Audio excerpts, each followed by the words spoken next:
TalkSport Fan Network. The ultimate on-demand destination for the UK's best fan-led football podcasts. Want authentic supporter insight on all things Bournemouth? Follow Up the Cherries in all departments on the TalkSport Fan Network. Club-dedicated content created by the fans, for the fans. Search TalkSport Fan Network.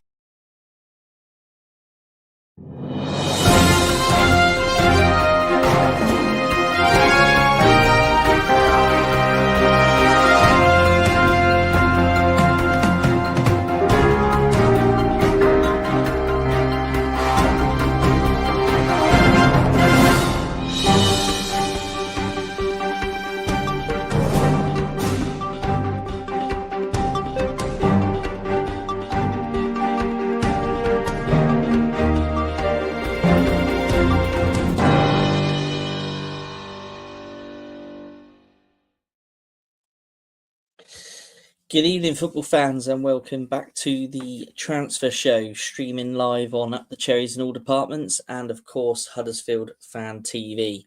So, of course, by mentioning Huddersfield Fan TV, that means only one thing. Time to introduce my co-host. I'm sure he's pretty happy tonight as United managed to scrape a win against the Saints. But let's welcome in Ryan. How you doing, buddy? Yeah, big up to you. Yeah, I'm good, thank you. Yeah, good to be back on and looking forward to the show. And obviously, big up to everyone in the chat. And yeah, I'm looking forward to the show. But yeah, I'm doing all right. Yeah, excellent. Well, I'll hand it over to you to introduce our guest tonight, Ryan. Yeah, of course. We have got a very special guest, fantastic content creator. I'm a big fan of his channel. He does amazing stuff over there. True Gooner, Josh. So without further ado, let's get him in. Evening, Hello. lads. Evening, Matt. Evening, Ryan. Evening, guys. How are we doing? Very well, thank you. Firstly, I want to say thank you for the invite. Very, very happy to be on your guys' show today. Obviously, I've known Ryan for quite a while now, so it's good to see you as always, Ryan, mate. And nice to meet you. Matt as well, my friends. And yeah, this should be good. So once again, thank you for having me, guys. No, it's a pleasure, mate. And it's great to meet you finally as well. I've been watching some of your stuff lately. It's really good. Thank you. Let's get started then. Let's just have a quick look at a few of the comments quickly before we crack on. Levy out, must be a Spurs fan. And obviously Joshua's in, as he has been recently.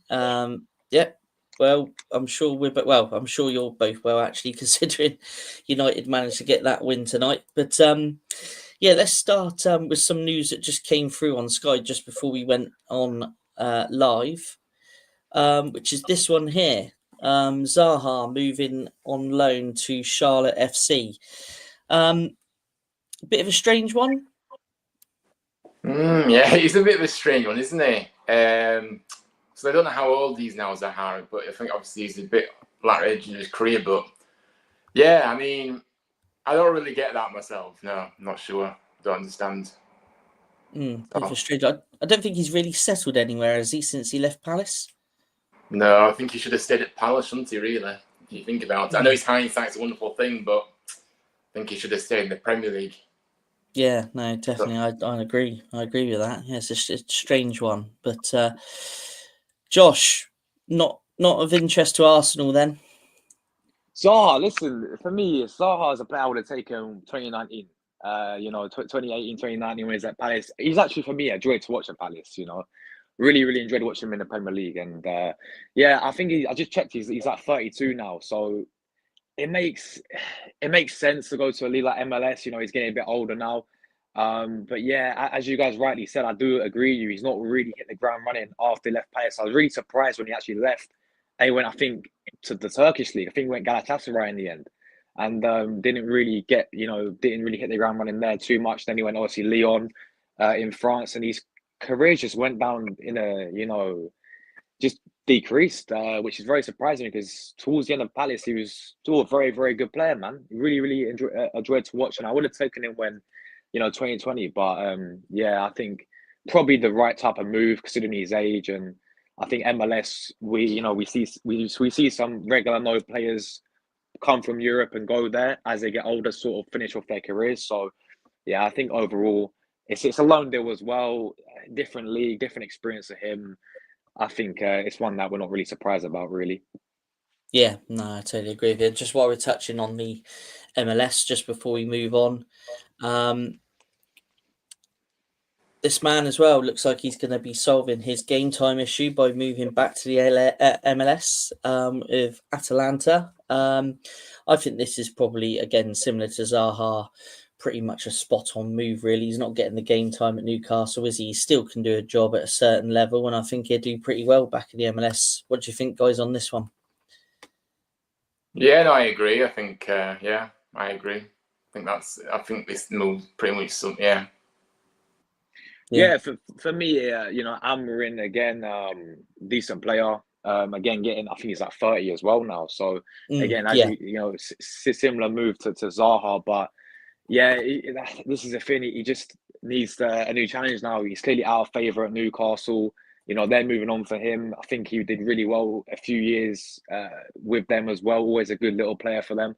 But now it's time for him to move on. I mean, got into MLS again, getting older, similar sort of story to Zaha. Maybe a move, because I do rate this player really highly, maybe a move to another European club.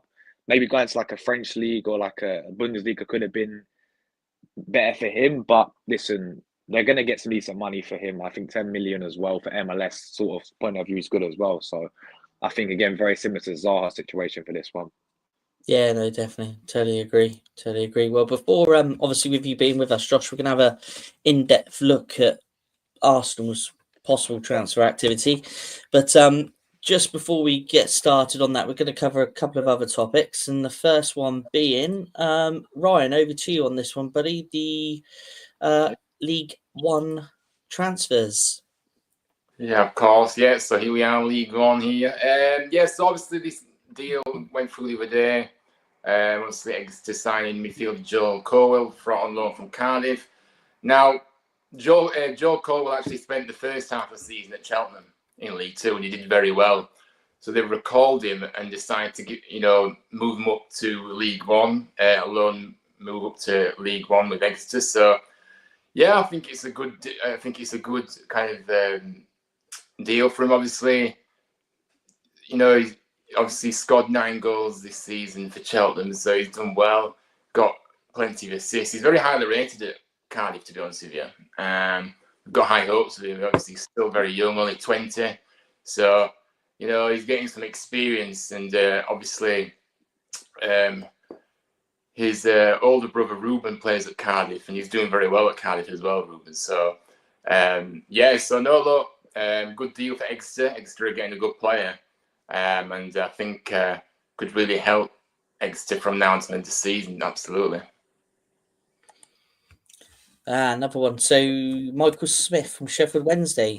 So Wrexham are interested in yet another player. Yeah, Wrexham seems to be linked with absolutely everyone right now, and obviously they are desperate for some strikers through the door. And after losing tonight as well against Shrewsbury, who are obviously in the relegation zone at the moment, they might have gone out of it now with that win. I'm not sure, but so yeah, they need firepower up top. Obviously, Mark Smith, obviously 33 years of age, full of experience, not really getting a look in at Sheffield Wednesday at the moment. So I think maybe a move to Wrexham, get minutes. He'll certainly play a big part for them. So yeah, good player. Like I say, tall player as well. So a good focal point. Knows where the back of the net is, but like I say, his game time at Sheffield Wednesday has been so limited in the Championship. So I think, that's why he's being linked away ultimately. But Wrexham are linked with everybody, so who knows what to do. But I thought I'd put another Wrexham thing in. Anyway, next. Yeah, obviously, again, Cambridge. To be fair, I don't know much about this player, but of course, signing goalkeeper Marco Morossi until the end of the season. Obviously his contract at Plymouth expired, and see Cambridge, looking to kind of get a new goalie and to give him a chance until the end of the season. So he's on a short-term contract, but it's going to be interesting to see how he does, really. But yeah. Yeah, okay, mate. Well, just to keep with the League One theme briefly, let's hand over to you again for the Huddersfield transfer deals that have happened recently. You've signed some, one very decent striker that I've noticed, but I'll let you take it away. We have signed 2 very good strikers, I'll have you know. But yeah, look, first deal, obviously, Joe Taylor, coming in from Luton. We've been wanting him since last summer. We tried to get him last summer. The deal fell through. We've not given up on him. We've finally got our man. A lot of money for our level in League One, £3 million in excess of. Very exciting player.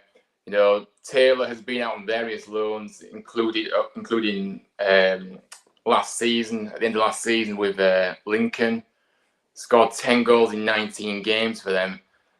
He's a goal scorer. Anybody that watches League One knows that. Well, especially us, we've needed goals up front. We've been massively lacking up front with goals. We've created the biggest chance that we're literally on top of every little stat that you think of in terms of creating chances, XG, big chance creating a match.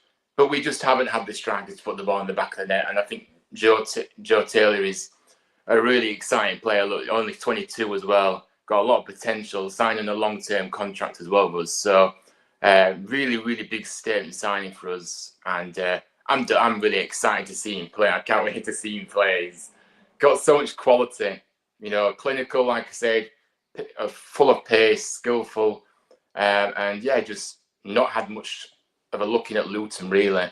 He's had to go on loan numerous times, barely played for Luton. So, so I'm happy. This deal feels sweeter now we've done it now, because obviously I was gutted when it didn't happen in the summer, but now it's happened. He can really help us get to those automatic promotion places. There's no question about that, because we create a lot of chances in matches. We just don't have the strikers. So there's a lot of pressure, but I think he can do it. I believe in him, and he's a good player. So, yeah. Excellent. So the only thing I just quickly want to ask on this one, has the club actually announced this as a £3 million deal? It's not an undisclosed fee then, this one? Look, the club never disclosed the amount, but I will say this. Peter O'Rourke, who is a very recognisable journalist on X, and he does lots of work. He always tends to be right. So the club never disclosed the fees that we pay, but it's pretty evident that it is around that £3 million. Everybody's saying it. So yeah. Oh, excellent. Okay, mate. Well, another one as well.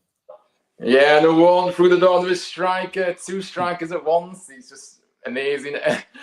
Dion Charles, of course, moving from Bolton Wanderers. For a fee of £750,000.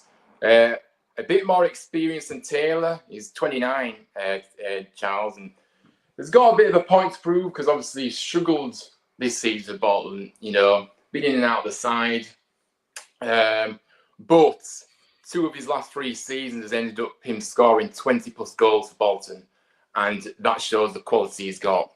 He's struggling for confidence, he's struggling for form, but I think this is a really nice move. That this is going to be a good move for him, like I say. And obviously at Bolton, 57 goals in 49 appearances. He's joining, obviously, from Accrington in 2022.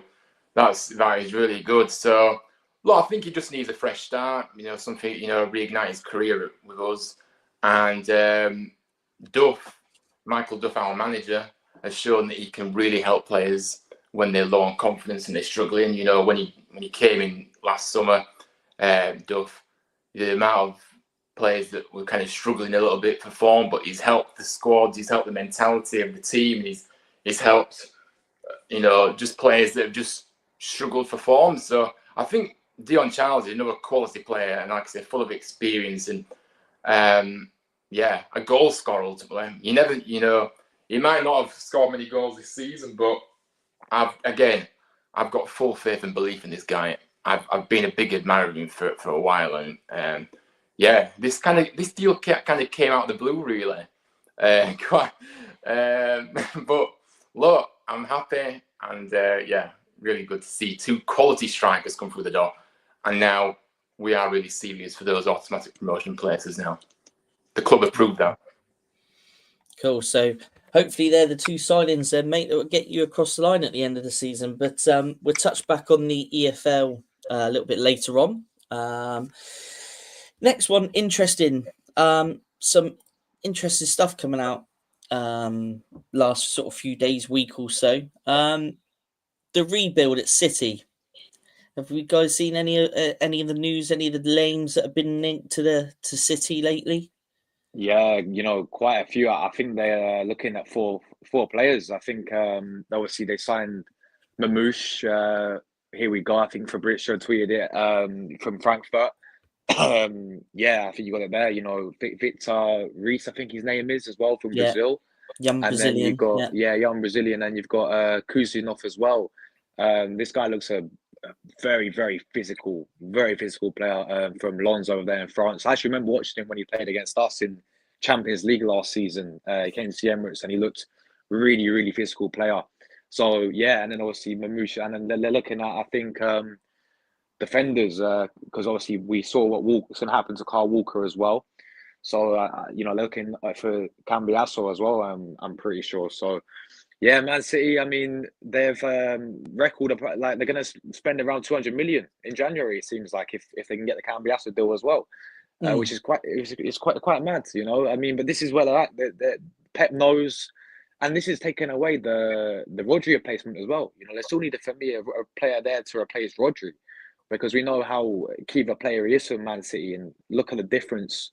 Now he's got the big injury. Look at how they're falling off dramatically. It's crazy to see. So, but they're a team that acts. Pep knows where they are, and they're acting, and they'll probably get back up there in terms due to this business as well, I think. Yeah. Ryan, do you think this is gonna obviously help City? Do you think there's like they could go for the title again if they get these players across the line, put the pressure on Liverpool, or they still out the title race even with these kind of signings? No, for me, I think City have blown it this season, in my opinion. I know there's still a couple of months left, but I just think they've given themselves too much to do. What is it? They're like 11 points behind Liverpool, I think, at the moment, and Liverpool have got a game in hand. So I just think they're giving them too much, and I think this is obviously these signings coming in will obviously help them going into next season more rather than this season. Although obviously they have got the Champions League and things like that, so maybe these players can help in the Champions League. But for the league, I think it's over for them. So, but yeah. So what else do you think is needed at City? Obviously, we mentioned the Rodri placements. Do you reckon, like, over the summer, well, I don't think this window, but maybe the summer transfer window, they may start shipping some deadwood out as well at City? Yeah, I mean, probably, yeah. Obviously, there's a few players they may want to look to offload, but yeah, I'm not really sure how they're gonna.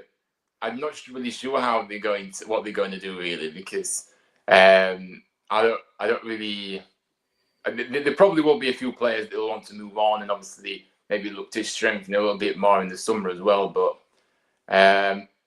rebuild, I mean, they're obviously not happy with the squad they've got for some reason, and for me, they still have got some good players. So I don't think it's like a full rebuild, but it might just be kind of a little bit of a rebuild to get back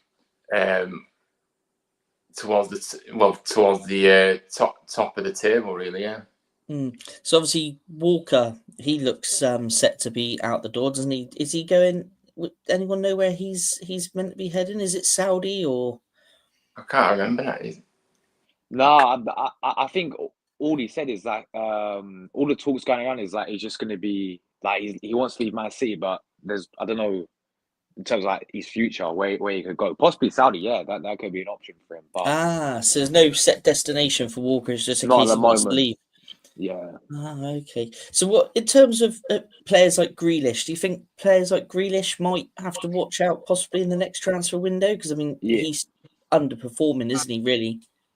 Yeah, for sure. Jack Grealish been a bit of a, he's had games where he's turned up. I actually rate him as a player, but I think he just for the money they paid as well. I just think it's been a huge disappointment for him. He's just inconsistent in certain games. And I think he's one that's going to move on. I also think for City as well. I know they got Haaland there as the main guy, but I think, in my opinion, not just with Rodri getting injured, but I think another key player for them was Alvarez, and the fact that they sold him to Atletico Madrid. Great, by the way, they got some amazing money for him. Great bit of business, but I still think they kind of need a similar player to that, because I think Alvarez was a really, really key player for City. So I still think they need maybe something different to like a Haaland. And it's a shame that you guys will know Delap from Ipswich, right? He was Yeah, actually from Man City, I'm pretty sure. It's a shame yeah, that he was. they let him go, because he would have been a really good option there, I think, right now. He's developing really well at Ipswich. So, yeah, but no, for me, I think it's getting in that new midfielder. I think we will see some players go, definitely some deadwood that they have to get rid of. And then, I think they'll definitely be back up there, with the new signings. Not this season. I agree with Ryan. I think it's too much of a gap now. I think just Liverpool are looking so good in terms of really consistent. It's going to be very hard for City to catch it up. But next season, when they go through the summer, have another window with Pep, I think they'll be back up there once again, in my opinion. Yeah, no, definitely. Well, great to hear both your opinions on that one. But as you're here with us, Josh, let's talk a bit about Arsenal, if it's not too Sure. painful for you, mate. This transfer window, what's going on with this transfer window at the minute? Is there going to be many comings and goings? It's been very, very slow, I'd say, so far this January window. We know what we need as a club, and that is attackers. That should be the main priority. It's kind of resulted back to the summer window where we didn't do what's required in the summer. We signed another defender. We signed him in California. We signed a midfielder, Mika Marino. We signed a panic buy in Sterling and a panic buy and deadline day, and then you'll know him, Neto, of course, Matt, from Yeah, your club, yeah. on a loan deal, and he's not even played yet for Arsenal. He's No, not even kicked the ball yet. no. But so yeah, I mean that was our summer business, and we missed out on a winner. We missed out on a striker. We missed out on a number 8. We missed out on a backup for Odegaard. We sold players like Smith Rowe in that summer window. So I think it comes from there. And that's resulting negatively on this January window, because there's still so many there's still so many gaps in our team. It's and you look at the money that we've spent under Arteta, it's a lot of money, and we still need around 4 or 5 positions, in my opinion, to go and strengthen, if that makes sense. The injuries as well with Bukayo Saka, I'm sure you guys have seen it. Yeah. Gabriel Jesus is ACL. He's out for the whole season now. So this club has no choice in January to sort of act and to obviously sign attackers. That has got to be the main priority. But it's been very, very slow. There's players who we just don't like to go and spend the big money in the January, Players, I'm sure we'll talk about, some players in a minute that have been linked to Arsenal. But Yeah. it's just like we're just trying to do loan deals, and it's like we're cleared from all the PSR rules, we're cleared from all the FFP rules. I just want this club to be a bit ambitious in January. Go and do what's required. Give us a chance. If we sign some attackers, right, I still believe if we do also the business required, we can go all the way this season and we can really be successful. But it's down to us this window, Mm-hmm. Yeah. I mean, how much do you reckon, in terms of money, how much do you reckon Arsenal need to invest in the squad? A couple 100 million?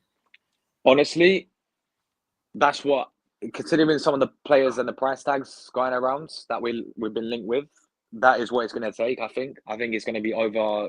We may not like it, but it'll be very similar to what we did with Declan Rice for certain players. 100 million. It's going to have to be that. But you do that, and you look at how Declan Rice has came into Arsenal. He's elevated us, and that's what we need.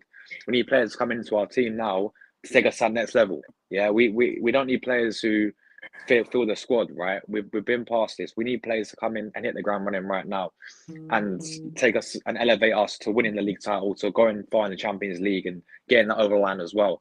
And the only way we're going to do that is, this is football now, especially Premier League as well. You see the transfer. You see that how money goes and how big the deals have been and how it's increased over the years. If we want the top class players, we're going to have to be ambitious. We're going to have to spend the money. Yeah, definitely. Just before we quickly move on, just got a few comments here from Joshua. His opinion is that City are in a top 4 race now. They're out of the title race. They may make an incredible run, but it doesn't look like it now. So yeah, you got a point there. Yeah, like we've just discussed, obviously they're needing that holding midfielder desperately. Walker, he's linked with Milan apparently. Oh, okay. AC Milan, yeah, I could see him out there doing a job. He's coming in to replace Alves. Yeah. Okay. That's true. Yeah. Right, I get that now. That makes sense. Craig's obviously watching. He's finished watching UK Gold. City going for another 115 charges, quite possibly. Best front and I'm playing position number 10. Right, okay. Yeah, thanks for that, Joshua. That's excellent. Back to Arsenal. So there's been someone that Arsenal I've seen today that are linked with, not for this window, but for the summer window. I just wondered what your opinion on that was, Josh. This player here. Yes. Zubimendi. Yes. I'm buzzing. Very, very happy with it still. And I'm sure people saw the speculation in I think last summer about Liverpool. This guy was very close to in Liverpool. They thought he's come in, and then at the last minute he rejected them, and he said he wanted to stay at Real Sociedad for the rest of the season. And I'm very happy that we got over the line. Now this shows ambition, in my opinion, because listen, I don't watch a lot of Sociedad like fully in terms of like fully invested into that league and fully watch them as a team. But I mean, we saw the final, of course. When the guy came off the bench for Rodri for Spain, this guy was immense. Yeah, he looked fantastic, and it's when I've seen small signs of him, he's a perfect replacement for like a Thomas Partey, for example, because we know his natural position is Zubimendi's number 6. Now we signed Declan Rice to play number 6, but Arteta is using him more of an attacking left number 8, attacking midfielder sort of role that he's been doing since we signed him, really. And then Partey's been playing the number 6, but it seems to me that this Thomas Partey now will be moving on from Arsenal. He's getting a bit older. I think he's a fantastic player, but this tells me that he's going to be moving on. And Zubimendi coming in, I'm a big fan of this guy. I think he would be that perfect number 6 replacement there. And this shows ambition. When there's Man City were looking at this guy, Liverpool, as I spoke about a minute ago, heavily interested in him, but he rejected them. And then we go in for him, we get the deal done, and we activate his release clause. The player wants to come to Arsenal, so very, very close deal for the summer as well. It's just a shame we could do with him right now, but it's have to wait until the summer. But yeah, it'd be a very, very positive start to the summer window. Getting in an extra midfielder, a younger midfielder. Been really impressed. I think the thing that impressed me, the guy when I see glimpses of him, is his distribution is top class. He's got the technical ability. He's in terms of like ball carrying as well is absolutely immense. Even as a number 6, the way how he reads the game as well, I think is phenomenal. And I think this guy is a player that you sit there and say, yeah, he'll come in, elevate you to the next level. So I'm really, really happy with this deal, man. Yeah, excellent. Yeah, I like you say, he was class when he come off the bench during that final, wasn't he? And like you say, you're absolutely spot on. It's going to be a massive asset for Arsenal if obviously you guys can get that deal across the line. Ryan, would you like him at United if you had the chance? Nah. Nah. But what I want to know, Josh, is why is this deal happening in the summer? Why is it not happening this month? Is it just because both clubs think? Is it because the player wants to stay? Yeah, until the summer, or is it just? I don't know. Why is it not now? It's exactly that, because the reports were that Arsenal tried to get it done in January, but Solskjaer insisted. Solskjaer and the player as well wanted to play the rest of the season. But obviously, because at the start, the reason why he rejects Liverpool is because he was really happy playing for Spain, playing in Spain. Sorry, with Solskjaer, he didn't really want to move to Premier League yet, so he wanted to stay for the whole season. But now obviously Solskjaer, they're not really doing that well. I think they've only scored like 16 goals or something like that. They're not scoring goals. They're dropping in form. Now he's got a sort of a change of heart, I think, and. Yeah, so we did try to get the deal in January, apparently, but the player, Solskjaer wanted to keep him because he's been really key for them, and and the player wants to stay as well, so it's going to have to be done to the summer, unfortunately. Fair enough. Yes, just a quick comment before we move on. Funny enough, I was episode with Dale and Rodney being Batman and Robin in Only Fools and Horses. Maintained it for 20 years. This old broom's had 17 new heads and 14 new handles. It's time. Yeah. Good old James Corden there. So next, then moving on. Just wanted to get feel from you, Josh, on some of these players that you're linked with in attack. Obviously, with Jesus being injured and your lack of sort of striking options, you're obviously linked with quite a lot of players. First one up, but again, it's said to be linked for the summer transfer window, is this player here from PSG. Yeah, Colin Mawani.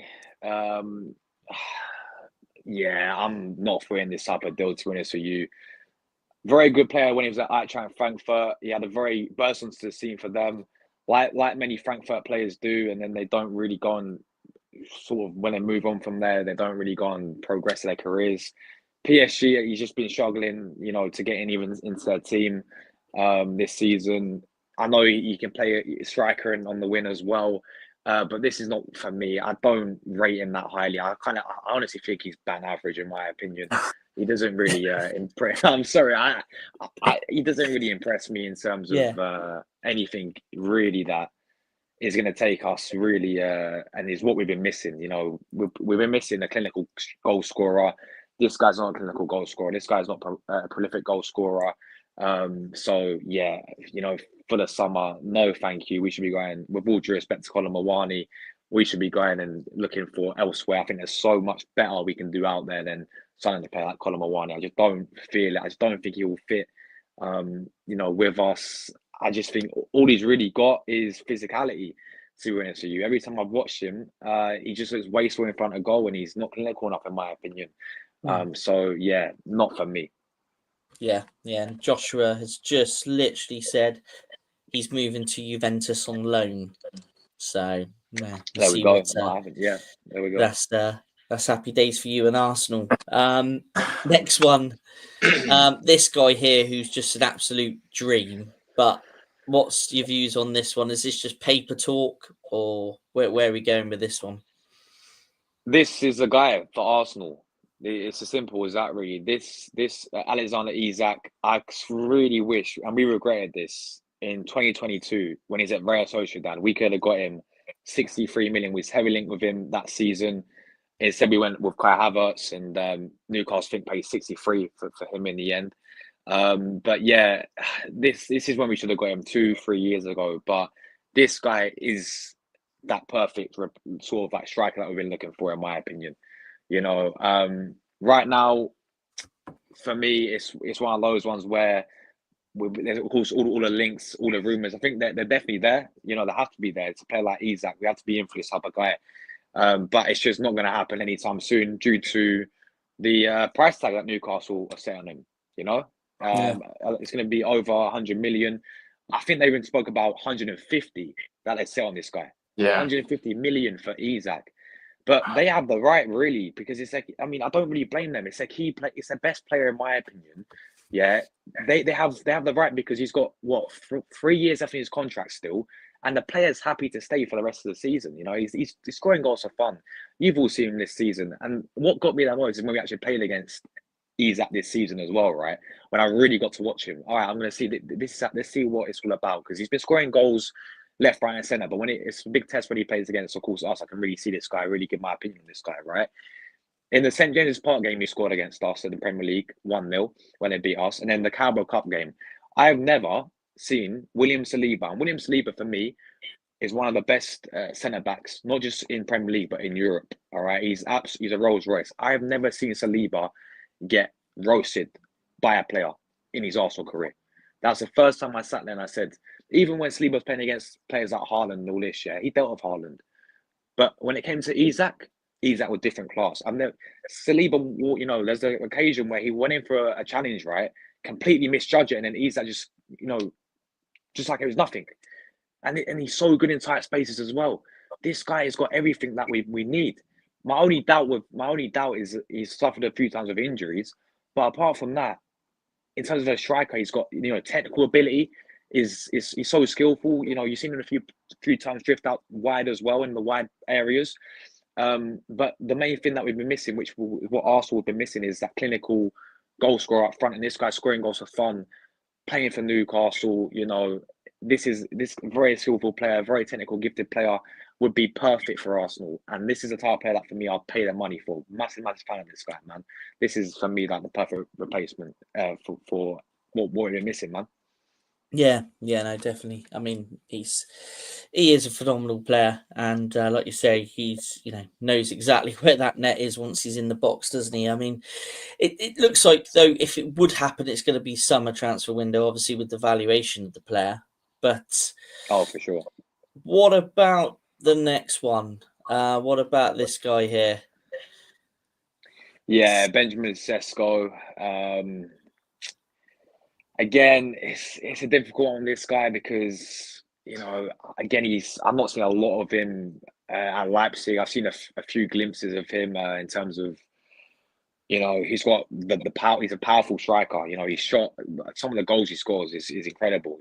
Very very powerful striker, very physical striker as well.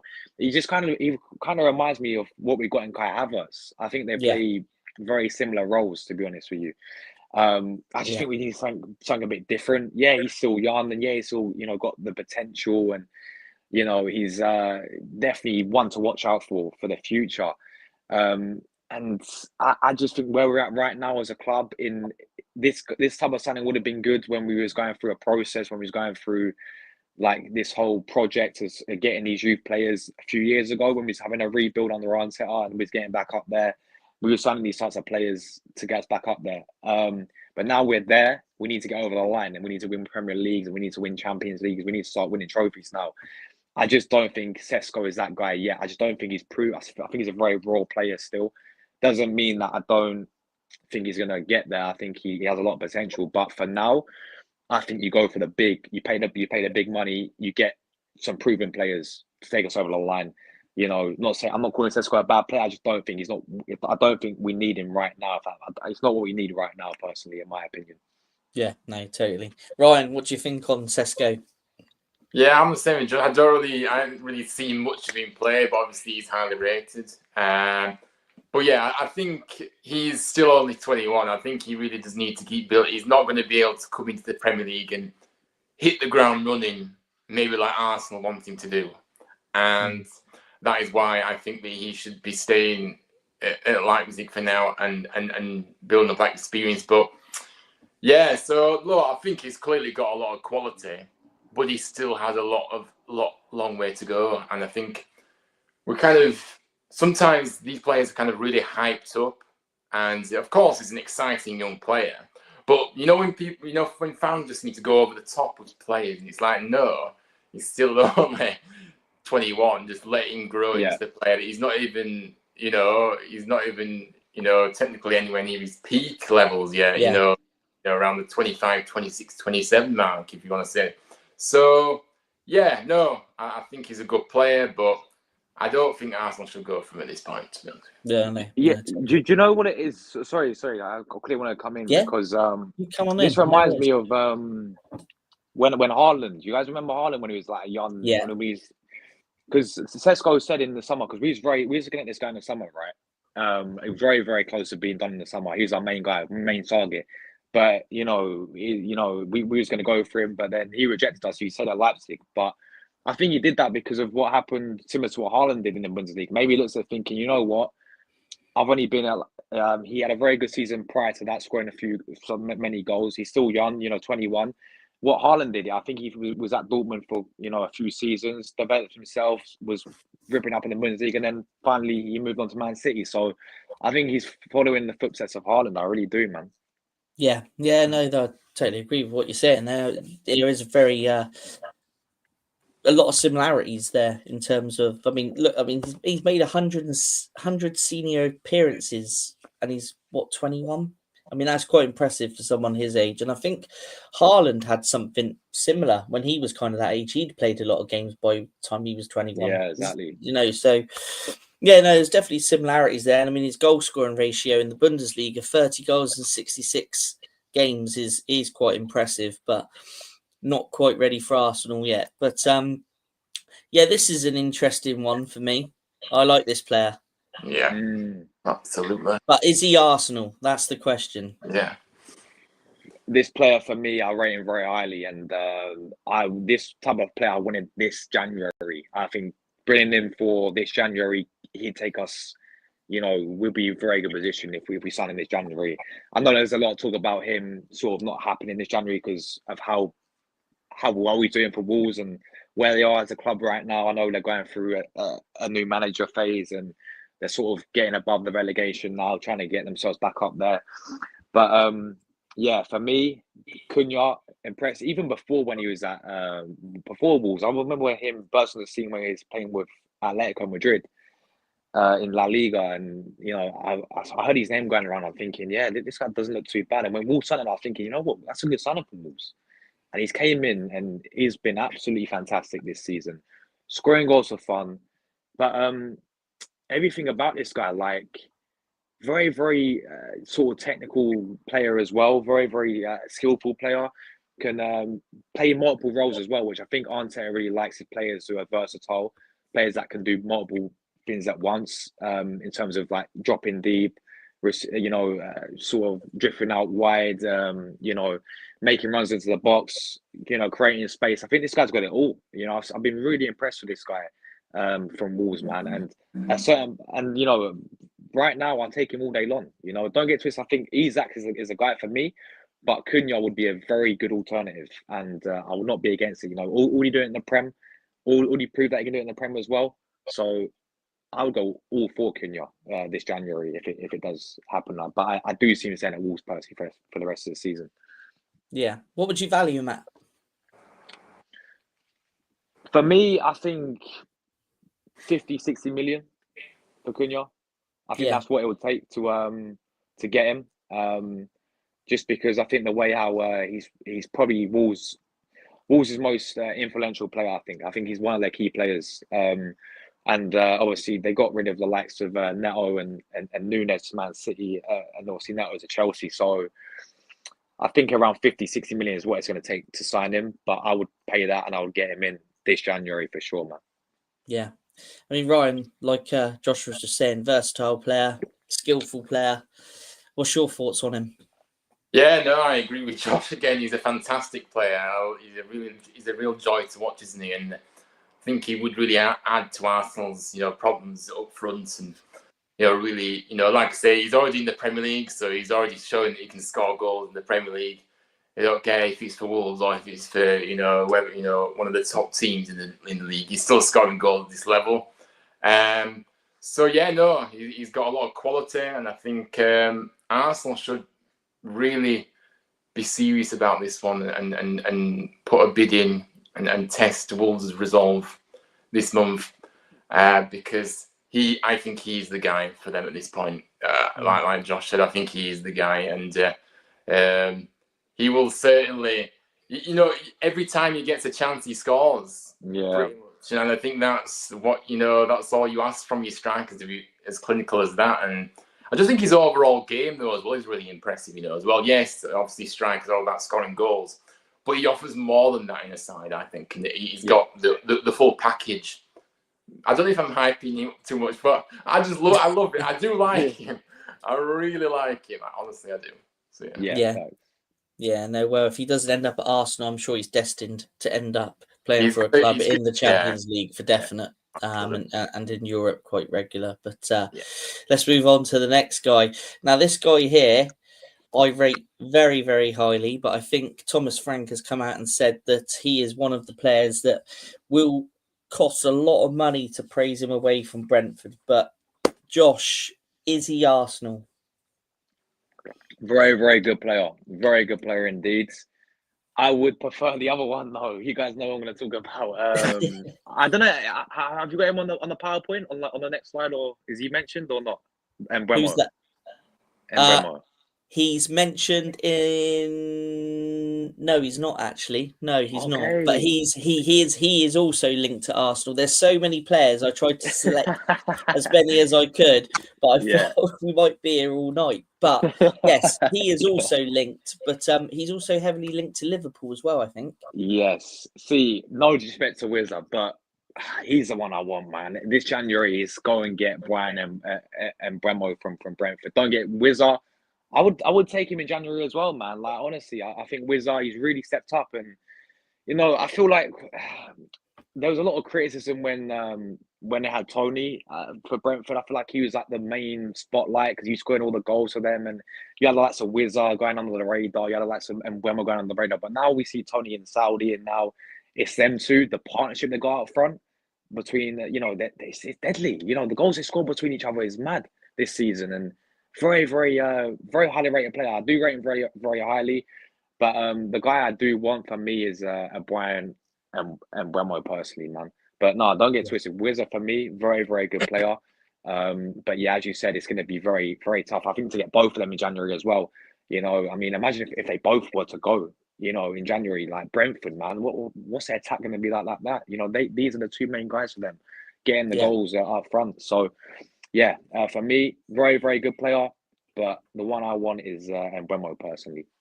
Yeah, no, and I think out of the two, I would agree with you as well. Ryan, which one's your man? Yeah, I mean, probably Mbeumo does edge it a little bit, but like Josh said, I think Visser is a good player. If you remember as well, Visser actually, when he stepped in when Tony got banned, when he was at Brentford, and he came in and the spotlight was on him. Obviously, he was kind of he was a big part of Brentford, but obviously then the spotlight was fully on him. And I thought he dealt with that very well, actually. I thought, obviously, he does score goals. But I just think Mbeumo is further along, and I think he's a lot better than Visser. Yeah. But they're both very good players, don't get me wrong. And both, I mean, are you saying, Josh, that if Visser signed for you guys, you wouldn't be happy with that? Or what would be your thoughts if you actually went and got Visser now at this point?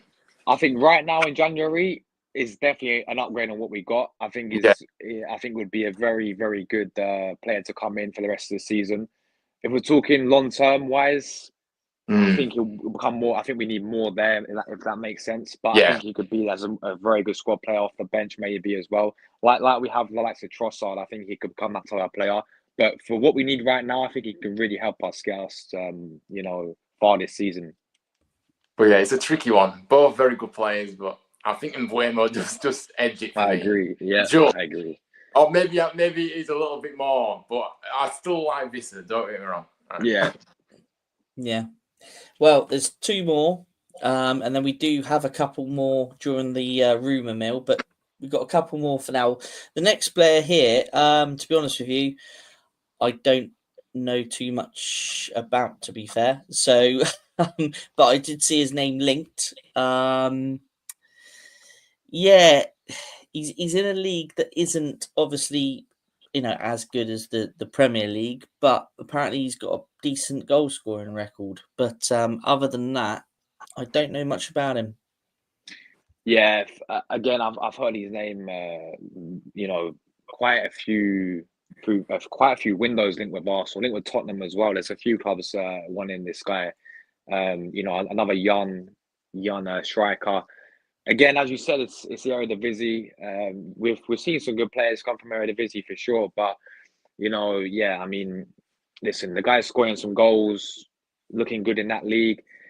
Again, I just think it's more of like he's got a lot to prove still. In my opinion, he's got a lot to prove. I think there is right now for what we need. I think there's better out there, man. I just think we need proven players to come in and that have done it and get to hit the ground running for us. I think with this guy, again, 23, young, similar to sort of maybe Sesko, man. He's still got time to develop, and maybe in the future this guy could go to a bigger challenge from Feyenoord and do his thing elsewhere, and maybe this guy could become a really good player. But for right now, I wouldn't really be feeling it if we did sign. I think we could do a lot better personally. Yeah, no, I think I would agree with you. Ryan, if Ten Hag was still at United, he'd be on United's radar, wouldn't he? Yeah, it would be. Ten Hag, these Dutch random players. No, he's not random, this guy. But look, he would have been. But yeah, look, I think he's like I say, he's a gamble. You know, it's a Yeah. gamble bringing a player from this. I'm not downplaying the Eredivisie, but I am saying that there is a big gulf, obviously. And of course, if a player is really excelling in a league, then obviously it might be worth the gamble to go for him. But yeah, he's got a lot of time to develop. And like I said, the word here is potential. He's potential right now. I think for Arsenal, they can't have potential. They don't need potential. They need players for now. Potential's no good. So the deal is not. It should not be happening for Arsenal. Yeah, no, totally agree. Well, the last one, the final one to look at is a player that, to be quite honest with you, I've admired, and he was linked to Bournemouth a few years ago, but is Jonathan David at Lille. Yes, very. See, the thing with David for me is he's a player that not many people sort of hype his name up to the top strikers in the world because he just does his thing, man. I just feel like he goes under the radar every single season. He scores goals for fun. I don't see many clubs like really like going for this guy. He's been at Lille for many, many years now, but I'm looking at his record and it's like he's getting 20 goals each season, it seems like, and and the fact that, look, it says it right there, you put it there, he's free to talk to foreign clubs this month because obviously the contract's running out as well. Yeah. Anyone get this guy on a bargain and it'll be a fantastic signing as well. So the odds few times, and just looking at the whole situation of his current, where he's at from Lille, I think the player's going to want the move as well, just because he's been loyal with them for many, many years. He's going to want a new challenge, with all due respect to a bigger club than a Lille, again, with all due respect to them. But, if a big club like Arsenal, and I know there's a few other clubs, if the Champions League clubs, wherever it may be, these top European clubs coming in for him, he's going to want to move. So the player will want the move. 5 months left, obviously on the deal. So yeah, I think this is a bargain. I call it a bargain for me for this type of player, and he could be a sort of a gem that player that's been going under the radar. Not many people really name him as like a top striker because it's a French league, maybe because it's Lille. But what I will say is every single season he does his thing. He just does what he has to do, scores goals for fun, and I think he's looking. For me, I'd take him 100%. I'll take him, especially with the situation side of things. There'll be no money issues.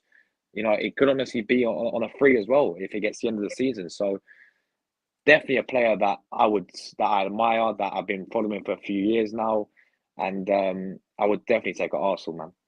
Yeah, no, definitely. I wish he was linked to Bournemouth, like I say. He would have been a player I'd love to have seen in a Bournemouth shirt. Ryan, United. Is he a type of player that can fit in United?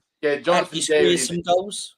He's a quality player, and I agree with Josh in the round that he doesn't get the credit he deserves. Yet he's scoring goals every game, most games. Look, don't get me wrong, I don't really know his goal record at Lille, but I have seen bits of him in the Champions League, and he's shown he can come up against the best and do well against the best in the Champions League. So, and for me, a big, powerful striker. He's destined for the Premier League. And I think this one would be a very smart buy for any Premier League club, especially an Arsenal, to go in with this month. Because I think it is manageable. Like I say, his contract's running down. So, yeah, I mean, yes, I get what you're saying. You could potentially get him on a free, but even if you get him now and pay something, exactly. It's not going to be that much, is it? Because his contract's nicked up, so... Yeah, exactly. Yeah, it'd be good transfer price at the moment, wouldn't it? Definitely, considering if they're going to lose him for nothing or want to take a fair few million for him, I'm sure they'll do a deal on it. But cheers, Josh. It was that's great to hear. Some of your points on Arsenal's transfer window and the players that are linked, and we'll touch again on Arsenal very shortly because I think a couple of Arsenal players are in the rumour mill. But Ryan. Back to the EFL briefly with League Two. Yeah, indeed. So here we are, League Two. So look, MK Dons signing Notts County midfielder Dan Crowley for an undisclosed fee. And obviously, midfield is 27 at the moment. Obviously, there was a few breakdowns in contracts with Notts County. They did want him to stay, but he was wanting too much money. And of course, his contract is up in the summer. So, yeah, they kind of just, obviously, they just kind of accepted this from MK Dons. And yeah, it's a big loss, really, for Notts County, this, because, like I said, I do think he's a good player at that level. He's experienced. But unfortunately, if a player is asking for too much, Notts County have stood their ground and said, well, no, we're not paying what we can't afford. So, look, MK Dons have got a very good player in, and I'm intrigued to see how he does at the Dons and to see if he can settle in there quickly now. And I'm sure he can, because he's got quality, and really help them push for promotion. Yeah, I remember being down in those divisions not so long ago, and players wanting certain amount of money, and clubs just can't afford to pay it down in those divisions, can they? So Absolutely. then they cash in and move on. So yes, this guy here, I remember him for some reason. Which club did he used to play for apart from Oxford? Yeah, let me just hang on. Yeah, he has been. He was at West Ham. He was at Middlesbrough. Yeah. But he's had a rotten luck in recent years. He really has. And obviously, he's obviously been without a club since May. So yeah, he's not been. Obviously since he was released from Oxford. Injuries galore, and I think that really has hampered him. But there's no doubt that Wimbledon are getting a real quality player here if they can keep him fit. And of course, he has got experience, and I do think he is a player that can, he just needs a break. He needs, like I say, he's still only 27, so still, he's actually in his peak years. But the reality is he's lagging behind because of the amount of injuries he's had in his career, which is probably why he finds himself, probably why he hasn't had a club for a while, and plus why he's kind of had to start from the bottom, in essence, of the Football League. But yeah, it's going to be interesting to see how he gets on. But I think it's a good deal for Wimbledon. It's a gamble, don't get me wrong. But at that level, I think he can do a good job, and I think he can stay injury-free. So time will tell, but they've taken a risk, and I believe they're giving him a contract till the end of the season to see how he does first. Because I think it is a big gamble, especially at a club at that level as well, to give him a contract when he's had the injury he had, and he's obviously not been with the club since May last year. So he really is good. And it's going to be interesting to see how quick is he going to be able to get up to speed as well. Because if you haven't had a club, you can train all you like. I'm sure he's been working hard training, but hopefully he gets a chance from a club. But you can train all you like, but you need to be playing minutes, and he hasn't played for a good substantial amount of time now. So I think they're going to have to bed him in gradually and see how he does. But yeah, let's see how he does. But a player that has played at a higher level, but has just been hampered with injury, so that's why he has kind of dropped down the leagues and then ended up without a club. But yeah.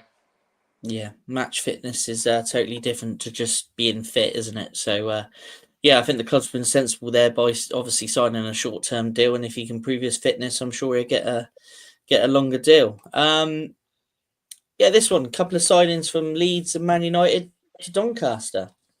Yeah, of course. So yeah, obviously Ethan Ennis, obviously has they're both on the loan actually, but yeah, Ethan Ennis has joined from Man United, who obviously he's very highly rated at United, to be fair. He's a young lad, and he's not really he's not really anywhere close to the first team. He needs to go out and get senior minutes, and I think he's shown that he's good at under 21 level, but I think now he needs to see if he can do it in senior football. I don't care what level it is. Obviously Doncaster are in League Two, but the reality is that it's still senior football, and it's still tough down in those lower leagues, isn't it? And then it's a good experience for these youngsters to gain that experience. So, yeah, a very talented midfielder, and I'm intrigued to see how he does. And obviously, he's signed another player, obviously Charlie Crew, who He's only 18, so still very young, highly rated at Leeds, and they have big hopes for him, actually.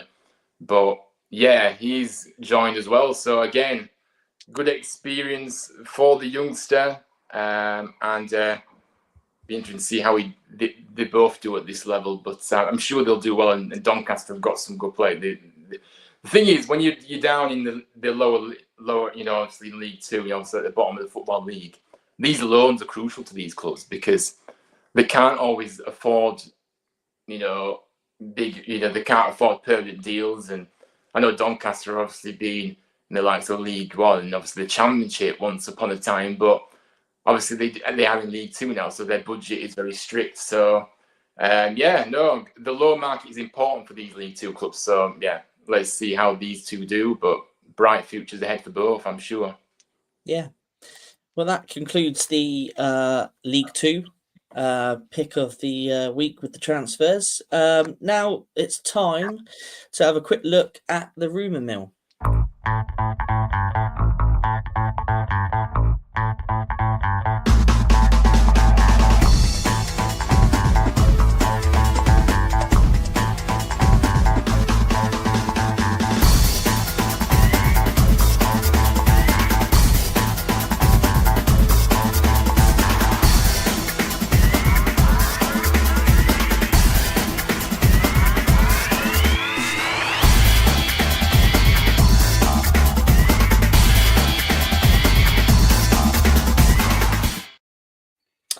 Right, so some interesting ones there. Ryan, I'll come to you first quickly. Garnacho.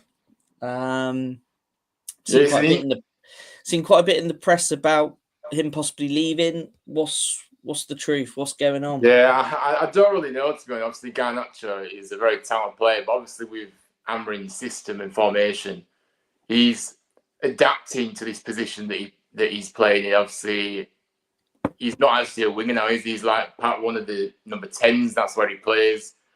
So obviously adapting. I don't know.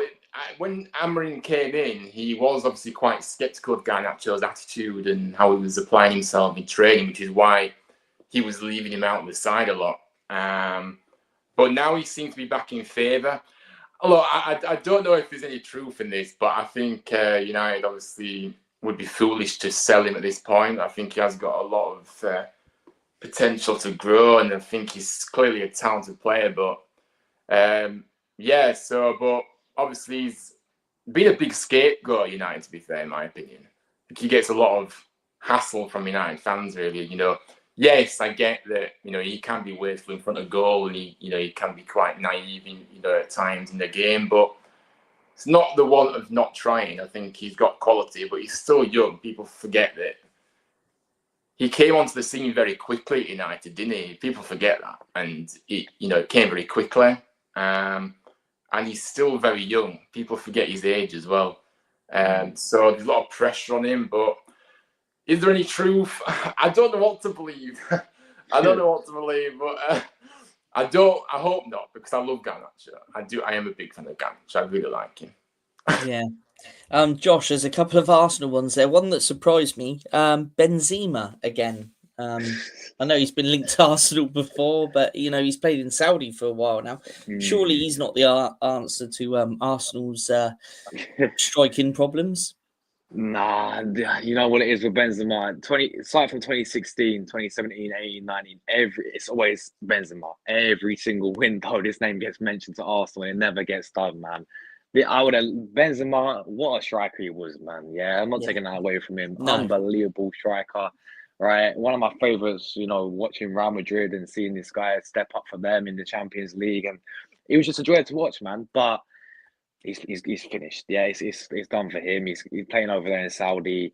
Well, he should not be going anywhere near a Benzema deal. I don't think there's anything in it, because I'm used to Arsenal being linked with Benzema every single window. It seems like it's just a name that always gets mentioned just for the sake of it, I think.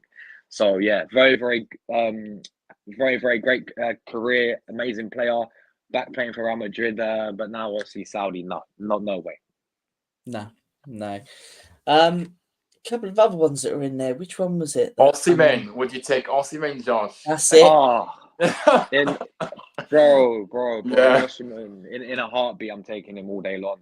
I think, for me, I know again he's having a bit of trouble at Napoli. Having a loan at Galatasaray, he's still doing all right for them. He's still scoring goals for them, but he's just fallen out with Napoli. It seems like over the recent years, they were. I don't know what happened. Maybe he fall out with a few managers that they had. With Conte, don't really rate him. He bought Lukaku over him at Napoli.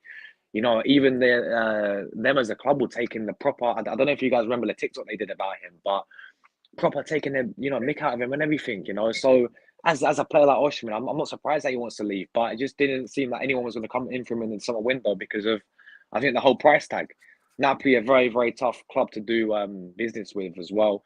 So they was demanding a really big fee. But when he was at Napoli as well, even in a very, very poor season, when they had, I think they went through 2-3 manager changes in one season, he still managed to be one of their best players. He still managed to score, I think, 18 goals in all competitions in a very, very poor Napoli side that finished mid-table in Serie A. So, yeah, for me, he's a gunman striker. I've seen this guy enough. Even when he played for Lille as well, I was impressed with this guy. This guy, for me, I want him because of he fits the sort of prolific type of striker that we need. Very clinical in front of goal, powerful in front of goal, can cause you some nightmares for defenders. Really, really good player, man. So I know he's like that's right, but I think he'll still come and do. If we got him, would be fantastic. But you have to think that why didn't I know you talk about the price tag of him, but clubs in the Premier League who were linked with, I think he was linked with Chelsea as well, wasn't he, last summer? It was heavily linked, yeah. And there's a reason why these clubs didn't want to pay that price. So that concerns me. Why weren't Premier League clubs wanted? I know you said obviously Napoli can be a difficult kind of club to deal with, but a price tag is a price tag, and obviously Premier League clubs clearly don't want. Isn't he kind of a little bit injury prone, Osimhen, as well? I know he's got the quality, but he's a little bit injury prone.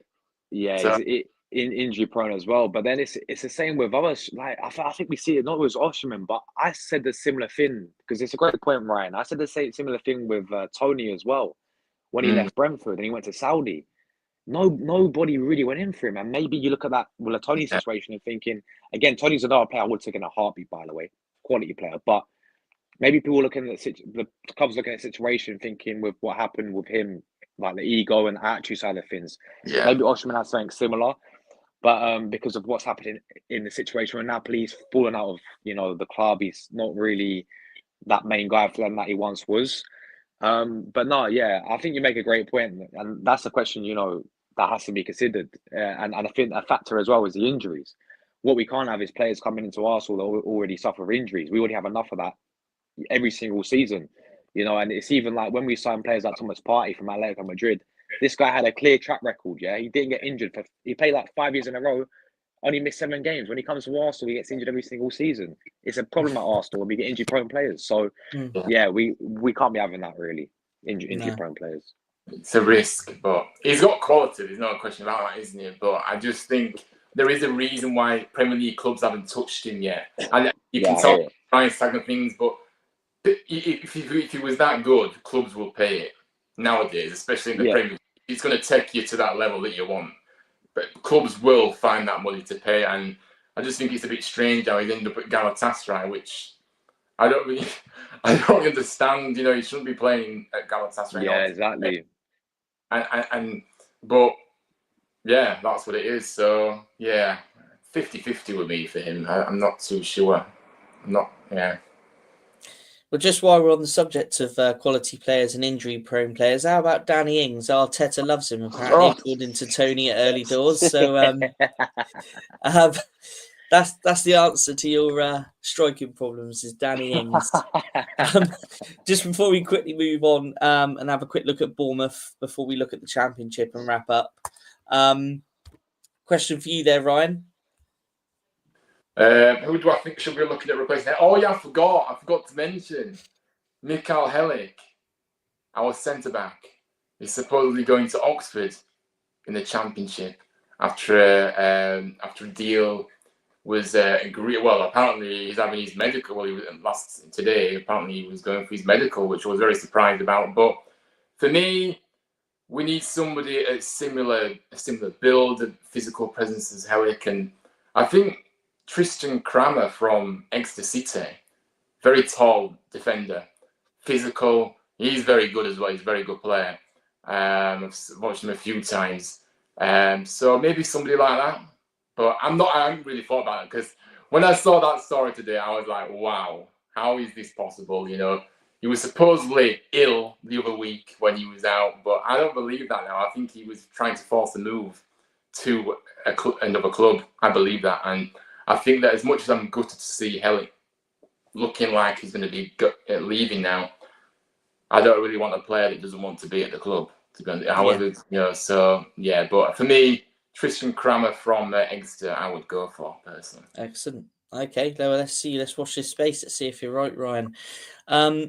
Let's just have a quick look then at the Bournemouth transfer news, and I'm glad Josh is here, because I'd like Josh's opinion on Bournemouth and what he thinks of Bournemouth as a squad, and Iriola the manager, and Bournemouth's performances this season very briefly. Where's Josh? Is Josh? Oh, is he? Oh, he's put his screen. Oh, right. Yeah, Okay. He might have had to just. He might have just popped off. Okay, let's just cover it. I'll get his opinions quickly when he comes back. That's fine. There's no worries. But yeah. So we've loaned this guy out, Max Aarons. Unfortunately for Max, wasn't getting the game time at Bournemouth. I highly rate him. I've highly rated him since we signed him.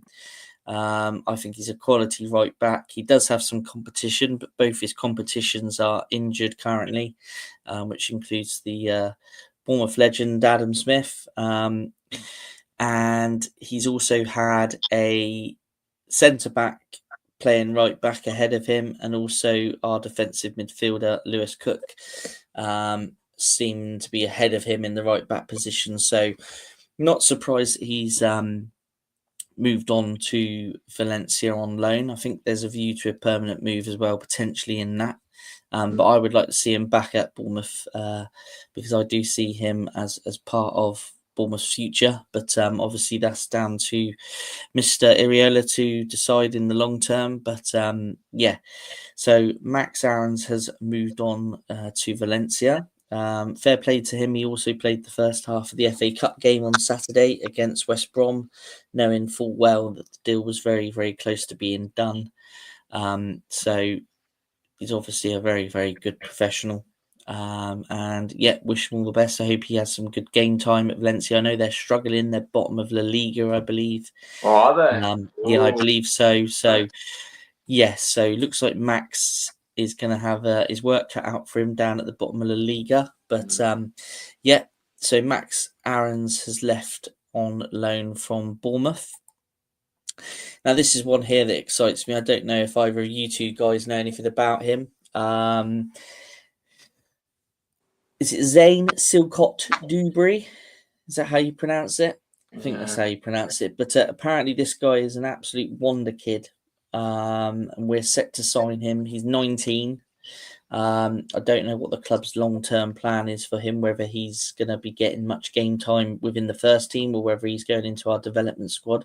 But he is said to be an extremely talented prospect. So he's a lad that I'm looking very, very forward to coming in. The deal should be done very, very shortly, or within the next day or so. So yes, this one here does excite me. Like I said, I don't know anything about him in terms of playing. I've not seen any footage of him, but yeah, I was just interested in if either of you two know anything about him. But you probably don't. What position? He's a winger. He's a winger. Yeah, he's a winger. And he's said to be a very, very, like I say, hot prospect. And not too sure on the transfer fee that's involved. But we signed another Chelsea player early on in the window, an 18-year-old goalkeeper that's said to be very talented as well. So we're obviously looking at Chelsea's academy quite in depth at the moment. But yeah, this one does excite me, and I'm looking forward to this one getting across the line and see what we do with him as a club. I do believe there is a sell-on clause. Obviously, Chelsea aren't stupid. They want to look after their financial interests as well. But yeah, be interesting to see how this young player develops at Bournemouth. We're good at developing young players, so I'm sure he's coming to the right place to further his career. Yeah, again, Kirkes. Josh, just very quickly, mate. Your thoughts on Bournemouth. Firstly, our squad and any players that really stand out that you've seen on, whether it's highlights or games that you've watched live or whatever. Iriola as well, our manager and our style of player. Just wanted your thoughts on Bournemouth, sort of generally, very quickly, if that's all right. Yeah, of course. Listen, I've been shocked in a good way in terms of what you've done this season as a club, man. Honestly, like I'll start with your manager. I think when he came in, you correct me if I'm wrong as well, but when he first came in, you guys had a pretty rocky start of him. I know he, was losing quite a few, getting a few inconsistent results when he first came in, but he's been given the backing, he's been given the trust, and he's proper turned it around for you guys. You guys look a very underrated side, very very fantastic side there this season. A side that has turned up in big games as well this season. I remember the one against us when we went away to you guys, and you 100% deserved that win. Fantastic performance from you guys there, and I think you can go really far with this type of manager. You could tell, the way how he very well organized as a manager as well. It kind of reminds me of like a Emery, like a Villa, very similar manager. I know they both came from obviously Spain, and I think he was that. Did he come from Rayo Vallecano? That's right. From, Yeah, that's right. Spain. So he's really impressed me. What he's on for you this season. But some players for me, one of your winners, is it Samieno? I think. Semenyo, yeah. Sorry, yes, Semenyo. Yeah. That's his name. Oh, I rate this guy so highly. Yeah, this guy for me, very, very, very good player. On the right hand side, for you guys. A player that I would take at Arsenal. I know you guys are not going to agree to that because he's a fantastic player. But for me, he's been one of the most ones that's really impressed me as well. I like the likes of Kluivert as well, and I like even obviously I know you lost Solanke, which I think what he did for you last season. The goals that he scored was your main guy out front.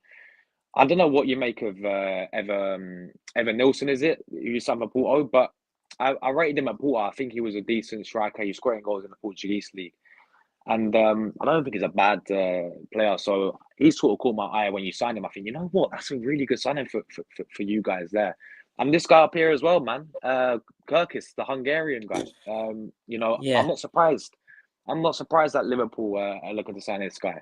Yeah, because this guy is top class player. So, you lot have been fantastic this season. I think you're in for a very, very good rest of the season as well. I think your manager can take you really far as well. And honestly, fair play to you lot, man. Very, very good side this season, man. Yeah, and definitely, obviously, touching on Kirkes. Yeah, it does look like at some point we are gonna lose him. Unfortunately, definitely not this window, but I do think that he is Liverpool bound, in my opinion, which is a great shame because he is quality up and down that wing. Perfect to the tackle, unbelievable, and his attacking ability is fantastic. So he's going to be a big loss when he does go. But I'm just hoping we can keep hold of him as long as possible. But they're talking 50, 60 million for a player that we signed for about 13 million. So when you look at it from a business point of view, very good. But yeah, so that kind of rounds up the Bournemouth transfer news. We do have obviously with our strikers being injured, Evan Nilsson and Yunus Unel.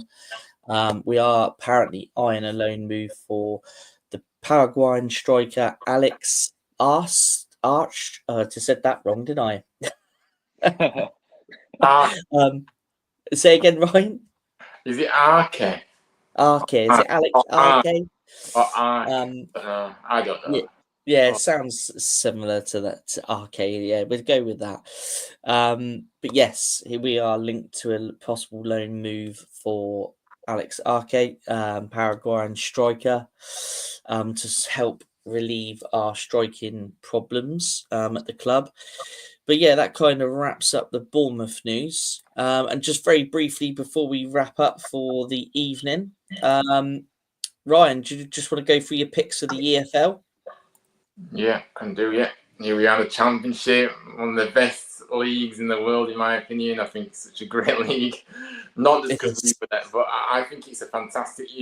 People do downplay, like some people just are in that Premier League bubble where they just watch Premier League football. But if you go down to the Championship, there's some very competitive games. Very good. Anyway, I'm waffling on, and I'm gonna speed through this.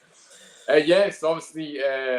Brandon and Thomas Asante, obviously, to Blackburn. Obviously, they've already offered 1.75 million to Coventry for him. A real quality player, midfielder.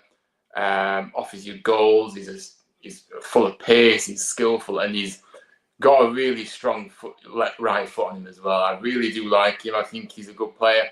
And of course, Blackburn are really pushing to get promoted this season, and I think.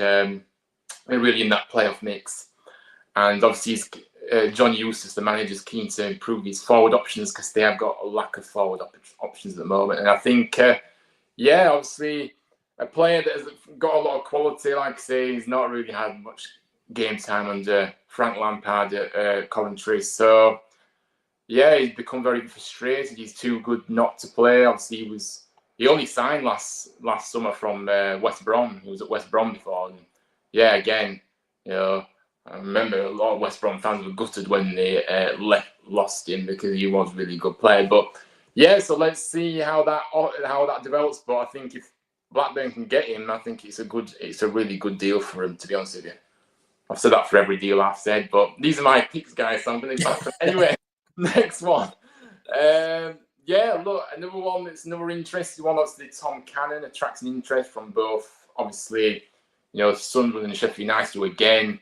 Sunderland are really pushing on that door for the Premier League now. And I think they're going to be right up there, in the automatic promotion hunt, really. I think they're just lacking at times. But yeah, look, a lot of money for this guy, obviously, Tom Cannon. Sheffield United obviously looking to get back to the Premier League again. And again, I think Sheffield United are a yo-yo club. I think they will probably go back up again. But they just want to add that bit of firepower up top. And obviously, this guy was actually on loan at Stoke from Leicester, and they've recalled him, and now they're looking to cash in on him now because they don't obviously see him as part of their plans. But yeah, again, going to be interesting. But whoever gets this signing done, I think it will be a good player. I think he's a good player, he's a striker, and he will get some goals for you from now until the season, especially in these sides that create a lot of opportunities as well. And finally, Middlesbrough, of course, in talks for Ryan Giles. Obviously, I mean, it's a player that has already, he was already at Hull before, and he brought some brilliant numbers for Hull at the time, and they're going to maybe reunite with him. Obviously, he's not had much game time under Michael Carrick at Middlesbrough, so I think it makes sense. And I think Hull are trying to push again to try and get promoted as well. So I think a quality fullback likes to get down the wing, get those deliveries in, but he's great at assisting, great assist, but he's also got a good strike. But yeah, interesting to see what. But I won't stop waffling on now. But yeah, these are my picks past week. Oh. That's your championship picks for the week. Well, that's it. We're going to conclude now. Thank you, Josh, for coming on. I've seen quite a bit of your content recently on True Gooner, and I think it's absolutely fantastic, mate. I think you do a cracking job. Thank you. And it's been a privilege to have you join us. So just take it away, mate. Let us know what's coming up on your channel and what you do, just for those that don't know about it. Yeah, so firstly, I just want to say to Matt and Ryan, thank you so much, guys, for having me today. I really enjoyed it, and it's been a pleasure to come on here with you guys. And yeah, you guys can find me, True Gooner, daily Arsenal content every single day, football, Arsenal content in general, transfer news, match reviews, previews, I love to get like opposition fans on the channel as well from different clubs and have their say. When a game comes up, whoever Arsenal plays against. So I do that every single day, and I'm on around 9,000 subscribers. So we're on the road to 10,000. You can find me over there at True Gooner. So yeah, once again, thank you guys so much for having me. I've really enjoyed it. Yeah, and thank you very much, buddy, for joining us. Been a pleasure. Ryan, we'll be back next week, and we'll be doing this all over again. We will indeed, and more probably earlier. It would be Sunday, won't it, next week? I think we're doing it on Sunday, aren't we? I believe it's Sunday, yes, mate. I believe it's Sunday. But we will be back next week with some more transfer news. And thanks again to Josh for joining us, and we will catch you again next week. See you later.